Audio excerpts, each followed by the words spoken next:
Adehye me mama kwa ba eye moa mosomfo na nati ni na magi ekonya ewo Attention TV so na me ba be pese ensemu e de amamu ne ekoso ewo oman Ghana na de bia metena so Attention TV so na mamu hu ne ekọ what I say no bia ntu mfuturo en wani wabrabo etisen ofie mu etisen ukọ ene obam etisen wonate etisen tutu wanamo esi baby ye ne wokonimpo enye papa bompaye ese nyame ebeyi wa free ho na wodo wakọ baby adwuma bone enkyerese ye debe ukọ krono bibia wo ye bia mpo se penipo ye wansidi a yero ho na ye ni adwuma bone entese krono ukọfo bia dia we beka se wo se ba wo sori anopa wo fie na wo dwawe na wo si kwan so na wo kwa obi anim se ukọ adwuma obia enim akatua oje na bompaye na trading ampon edu ebesi baby pa dachi wasi uso ahwehwe ewo Attention TV so ene asembe na eda epon so a me no yeba be dididi ye ho enkomo ne ebewo ensem no atwetwede na obia de babia de be ahye babia ye de opese odipe na edi etuo akotwere ne etre eye yenya ye bra me de oye me bra panyin Reverend Obofour na nsen one ne mba no ensensem ne ba bebre na edin omunim se ye de frɛ no ene Obofour ba Andy na ye frɛ no Ghana ekroma one ne ba na ensensem we se ofri ni na ase nsem bebre aba ewo abonten ama my Ghana ye de ya no atuntu bia Ghana fo edi ho komo bia ne okofie na obi se ne trene ne ekoso ewo Ghana enim yakoda ye na ye sanso esori ena Obofour ba Andy eda beto abonten se ye Reverend Obofour eku oba onyem ewo 9th club se eyampo se enyampo mia na natile amaji mekunya ewo Attention TV so de na me ne ho bi na ne ba no na eka ntimi yenko na yenkotie asema eye Obofour ba Andy eka ena me ba be kirew de ntia wo ye obagimifo se efse ne Andy kasa ene na o the reverence ko usubempa na ye no kra ene why se Obofour tiase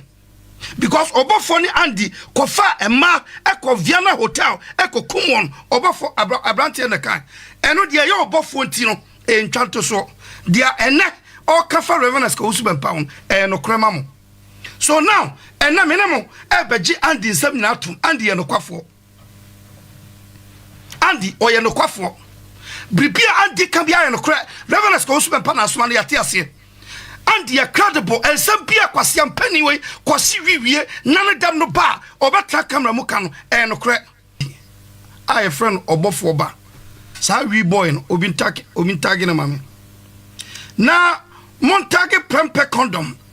se omrefia ene because am say akana nyoma bebre ena me bebue ni tim na me de bibi asema ma no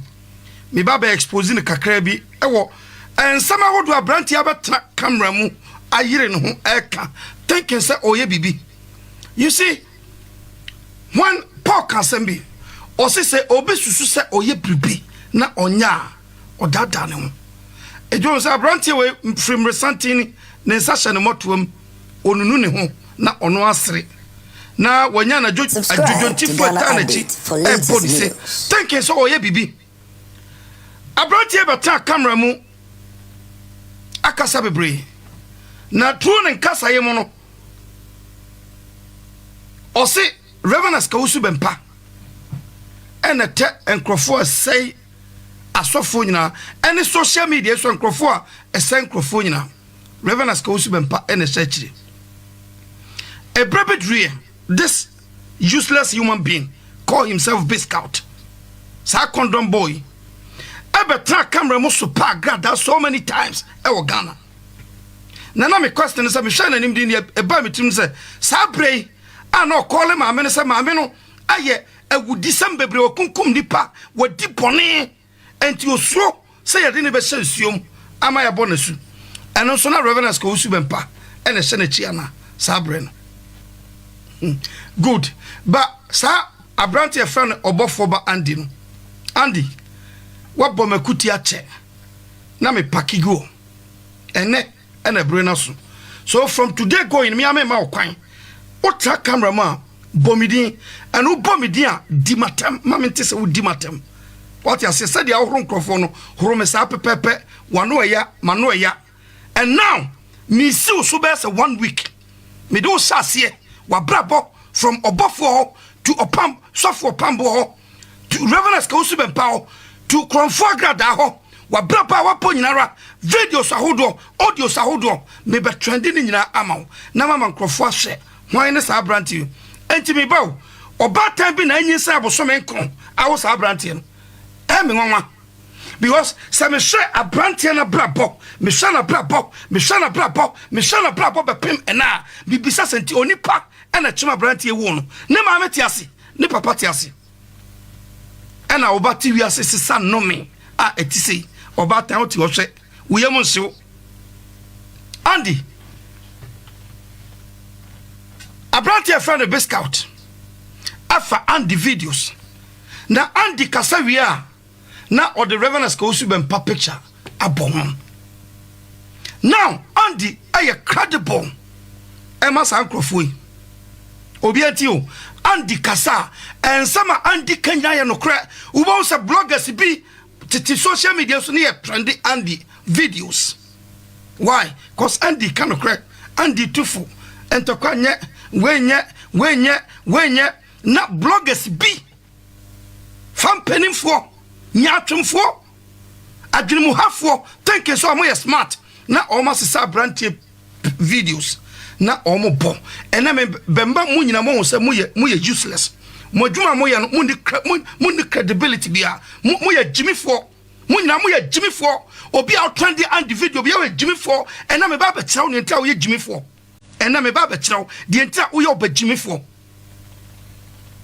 se if ne Andy kasa ene na or the Reverend Skausu Bempa na ye no kra ene why so Obofour tiase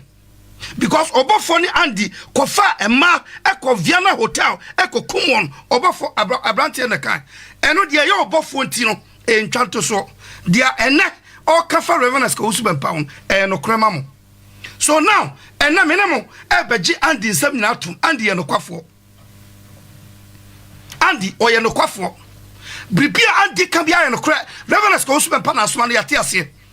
Andy a credible and some bia kwasi ampani we kwasi wiwie nane dam no ba obatra camera mu kan owan adehye mesa ema mu akwaba ediba attention TV so na natile me guso a eti medwuma ne magigi se bede mo hu nsem no ne etwagu ye ne muti o masum ene de modi mo ne ye de be ehwe ye so ewo mo mu TV ne eso ne ba attention TV de ye de be mo nsem ne tofom se ye be te se gam na so mo na sem pabwa na ye se how we any more day and I dey ebebre mo attention TV efutu amede mamu December we mu ni say afibia ekone wi ya ahohom esori jibibidi na bibi ewo ewiase se bibi eni ewiase a nka yeda na enye de be yentu nka yebejai ato bibi wo ewiase enti na woda wo ye de be otu uden enti na on sorry anopetutu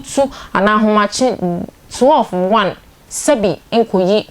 ewo baby enkodun so baby akwa enti na wonya bibi si wudem na wadun so edi egu bibi ewo ewiase hundewe abebo obra na afi eko ewiyema empaibo enti gbibi edi mafunsum enema enye wo ho ejuma meda asese wonya abre na ode hwe me attention TV so eye me ya me editor me producer eneme se na me onhyiram eye Jacob me de me friend J ewo ejuma hanya me enhyiram se ene wo produce me na me onye mu nyina kese meda mase da se na ye san be hye attention TV so